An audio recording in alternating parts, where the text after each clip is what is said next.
Part 1. Listen to the conversation between Bob Wills, who is a foreign student advisor at a language school, and Angela Tung, who is a student, and complete the form. First, you have some time to look at questions 1 to 8 on the form now.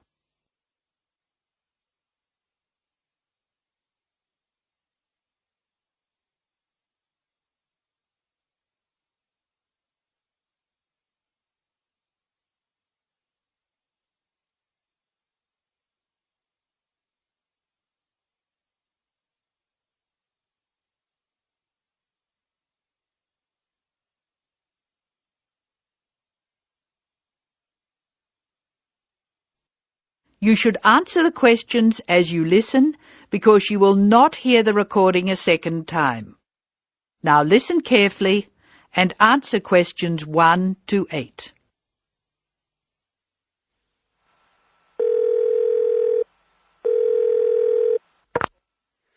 Hello, Foreign Student Advisor's Office. This is Bob Wills speaking. Can I help you?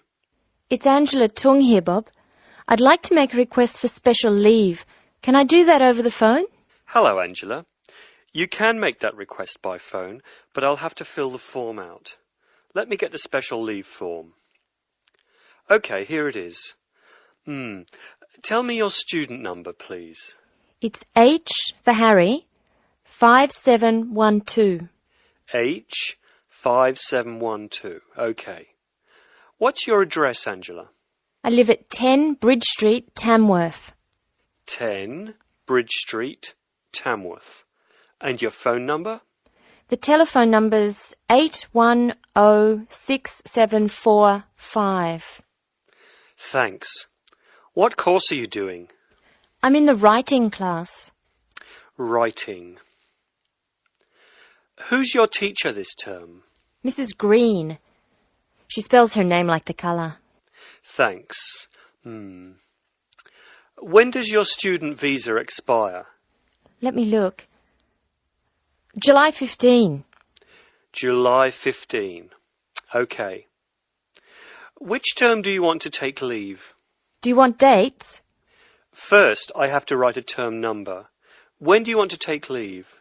In term 1. OK. Term 1. Now, can you tell me what are the exact dates? I'd like to be away May 31 to June 4. OK, I've got that. You'll miss 4 working days between May 31 and June 4. Is that right? Only 3. I'll be away over a weekend. I'll be back at my classes on June 5, so that's 3 days away. Look at questions 9 to 12.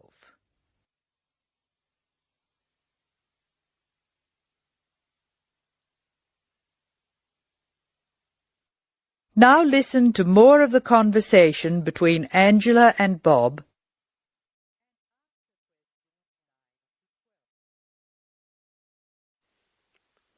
Why do you want to take leave, Angela? I'm going to visit my Aunt May. She's my mother's sister. She and her husband are my guardians while I'm here. Where do they live? About 50 kilometres from here, near Armadale. Do you have to take so long if they live nearby? My mother is coming with me. She's come for a holiday, so she wants to have some time with May. And I want to spend some time with my mother too. Aren't you going home soon? I've applied to extend my time here. I expect to go home in 12 months. That is the end of Part 1. You now have half a minute to check your answers.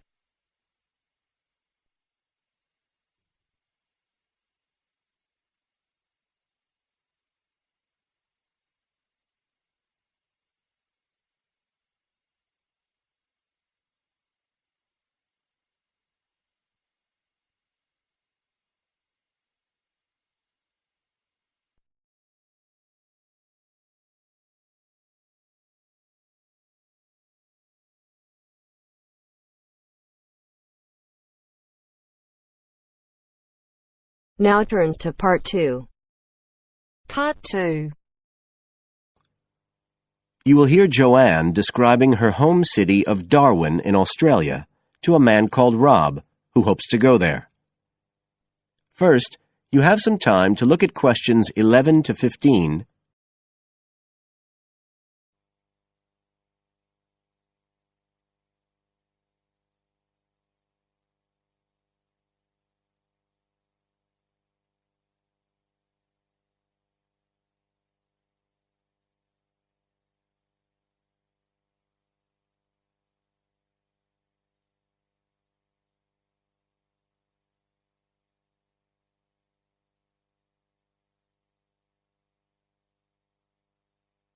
Now listen carefully and answer questions 11 to 15.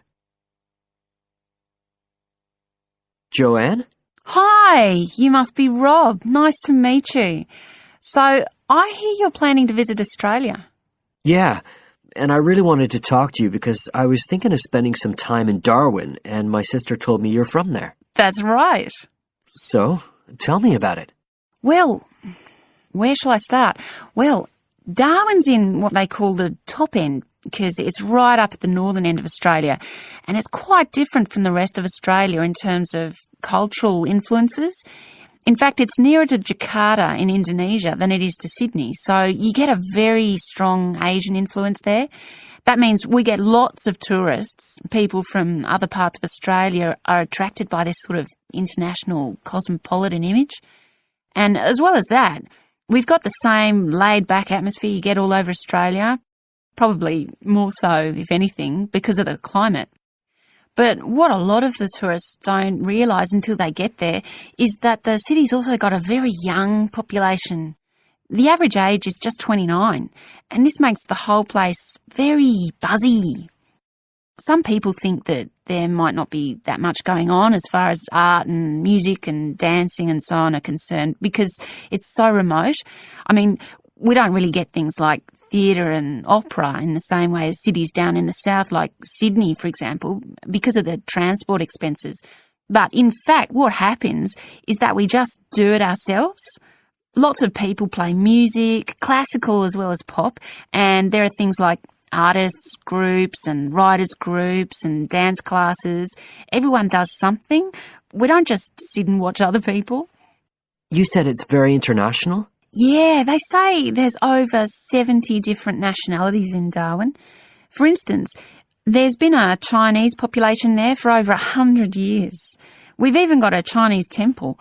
It was built way back in 1887, but when a very bad storm, a cyclone in fact, hit Darwin in the 1970s, it was almost completely destroyed. The only parts of the temple that survived were part of the altars and the stone lions.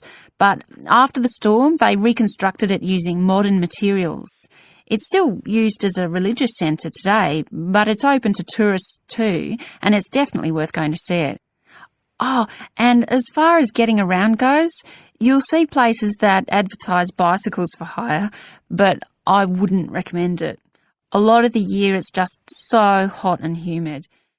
Some tourists think it'll be fine because there's not much in the way of hills and the traffic's quite light compared with some places, but believe me, you're better off with public transport. It's fine and not expensive. Or you can hire a car, but it's not really worth it. What's the swimming like? Well, there are some good beaches, but the trouble is that there's this nasty creature called the box jellyfish, and if it stings you, you're in bad trouble. So you have to be very careful most of the year, especially in the winter months. You can wear a lycra suit to cover your arms and legs, but I wouldn't like to risk it even so, personally. And there are the saltwater crocodiles too. I mean, I don't want to put you off. There are protected swimming areas netted off where you'll be safe from jellyfish and crocs, or there are the public swimming pools. They're fine, of course. You now have some time to look at questions 16 to 20.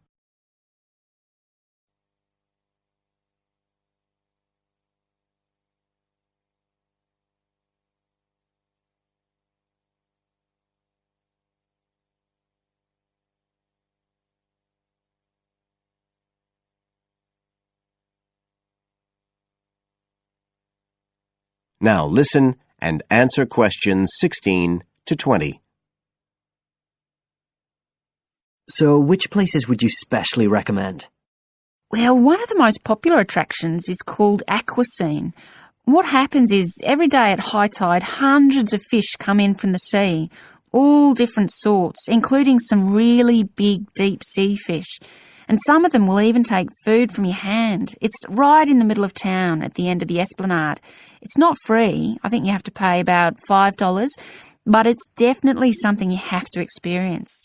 Then, of course, Darwin has a great range of food, being such a cosmopolitan place.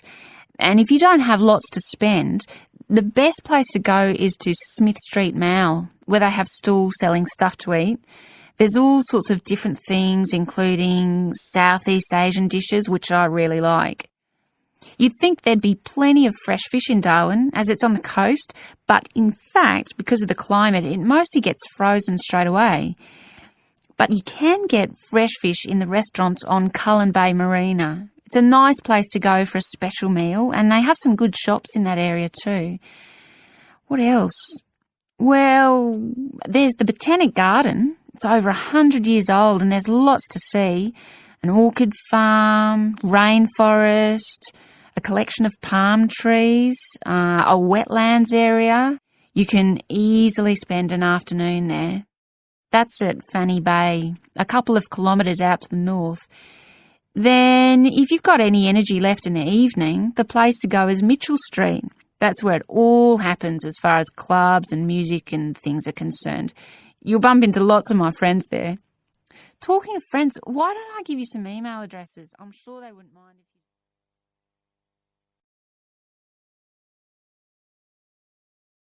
That is the end of part 2. You now have half a minute to check your answers.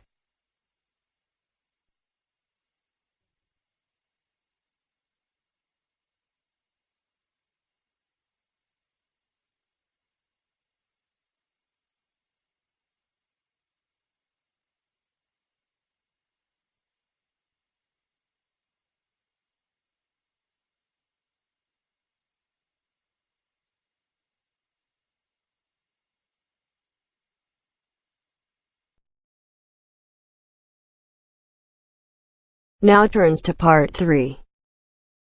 Part 3. You'll hear an introduction on the housing conditions in Chapmanville. First, you have some time to look at questions 21 to 24.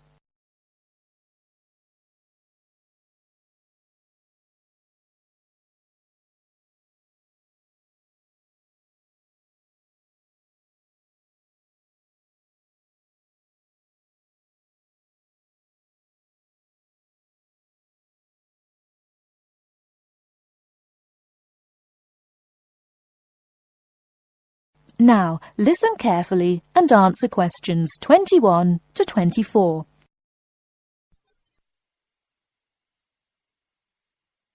Listen carefully.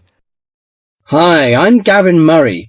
I'm the rental manager for the Central Chapmanville Real Estate Agency. I'm a real estate agent, much like any other, in that I help people buy and sell houses.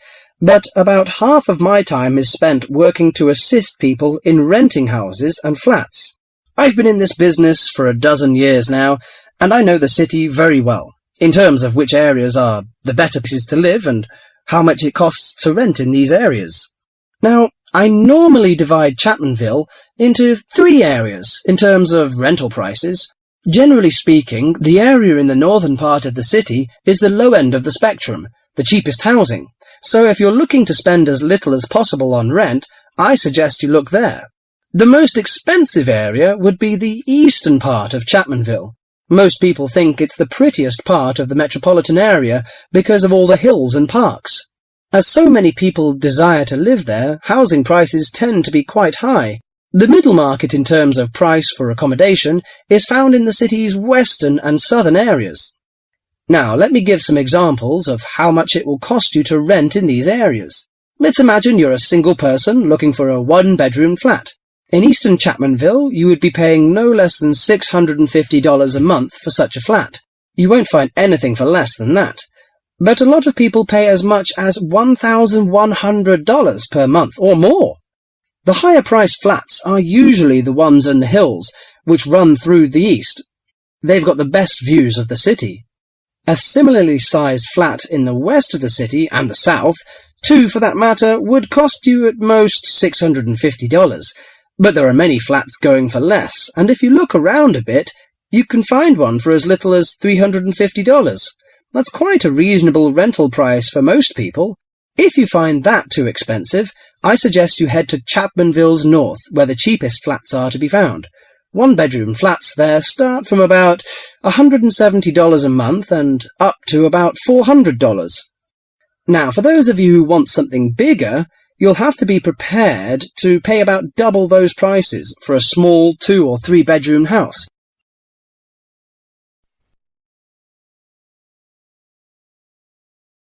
Before you hear the rest of the talk, you have some time to look at questions 25 to 30.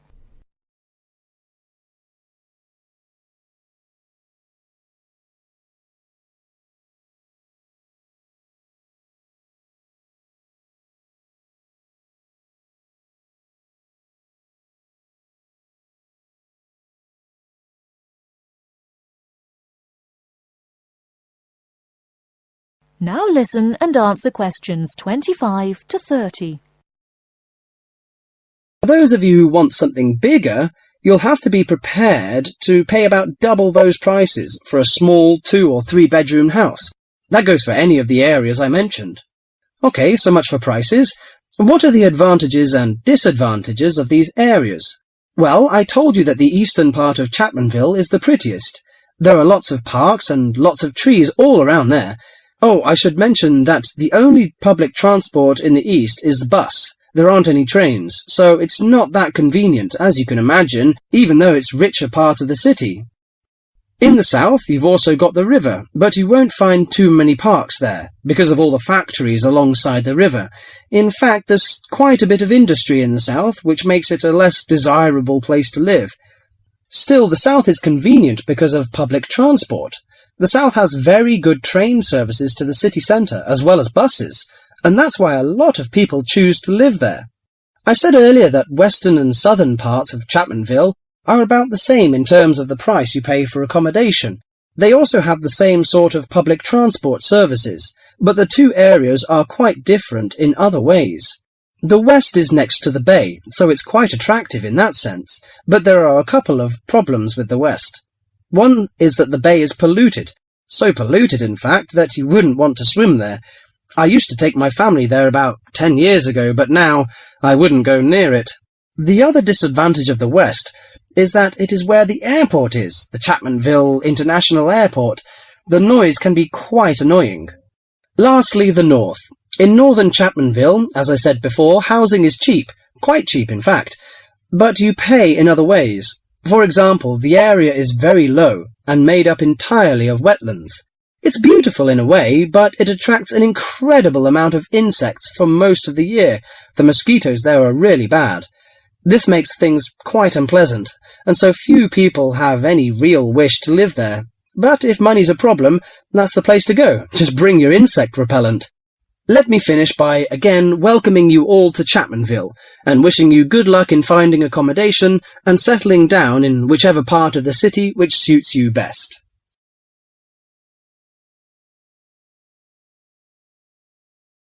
That is the end of part 3. You now have half a minute to check your answers.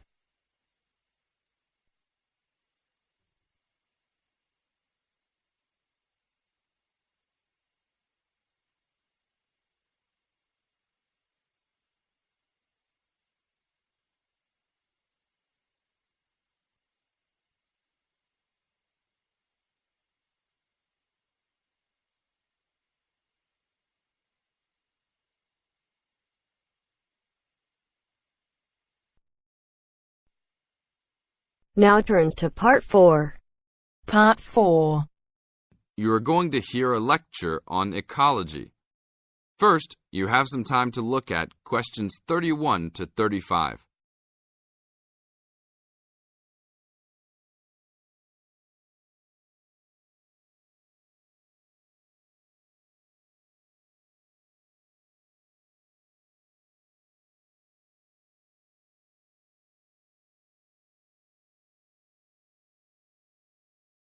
Now listen to the tape and answer the questions.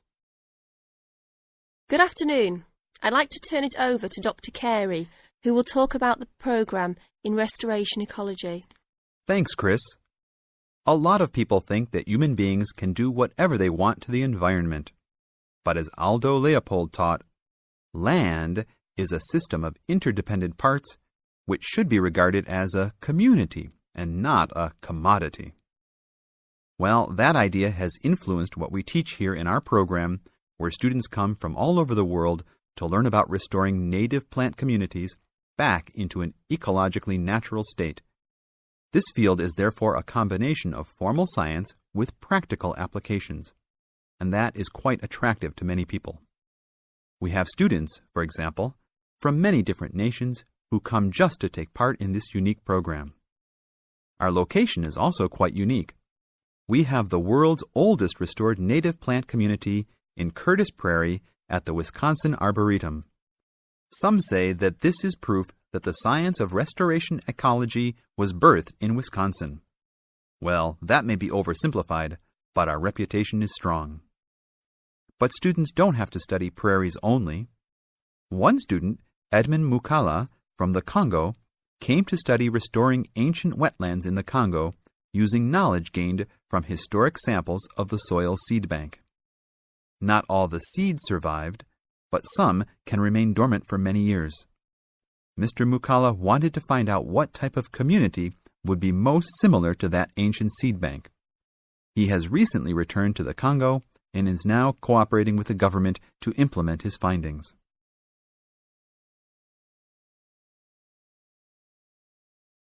Now look at questions 36 to 40.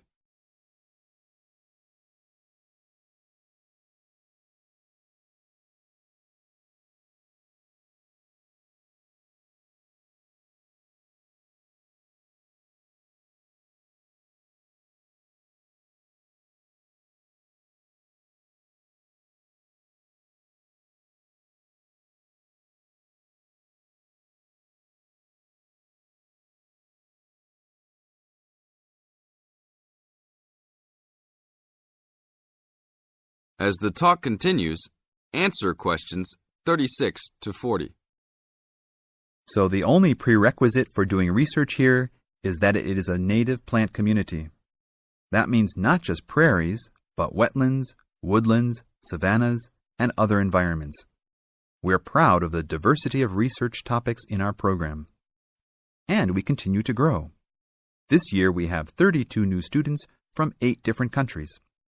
When students first arrive, they begin rigid coursework in statistics, ecology, plant identification, and the theory of landscape change. Then they take part in internships at local conservation agencies such as the Arboretum, the Nature Conservancy, the Parks Department, and others. We find internships to be crucial in helping students apply the knowledge they have gained in the classroom. And we're proud to say that, since the beginning, we have graduated 277 students with master degrees from our programs and 122 students with PhDs. Some have gone on to bigger and better things. One graduate is now the director of the Worldwide Fund for Nature in China. Another is the director of Parks Development in California. And others now lead their own research departments in universities around the world.